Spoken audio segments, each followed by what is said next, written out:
Azərbaycan Texniki Universitetinin tələbəsi vəfat edib. Doğru xəbər Azərbaycan Qafqaz İnfo istinadən xəbər verir ki, bu barədə universitet məlumat yayıb. Nəqliyyat və Logistika Fakültəsinin 1-ci kurs tələbəsi olan Elnur İslamlının hansı səbəbdən həyatını itirməsi isə qeyd olunmayıb.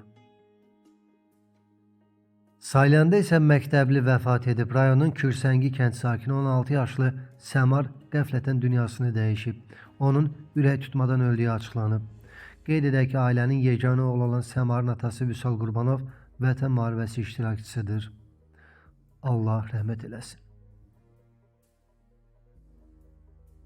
Ucarda isə piyadanın ölümü ilə nəticələnən ağır qəza olub. Hadisə Bakı-Qazax əsas magistral yolunun rayonun Qaradağlı kəndindən keçən hissəsində qeydə alınıb. Belə ki, 46 yaşlı kənd sakini Səmədov Seymur Vaqifoğlu yolu keçmək istəyərkən ona avtomobil vurub. Ağır xəsarət alan piyada ilə hadisə yerindəcə həyatını itirib.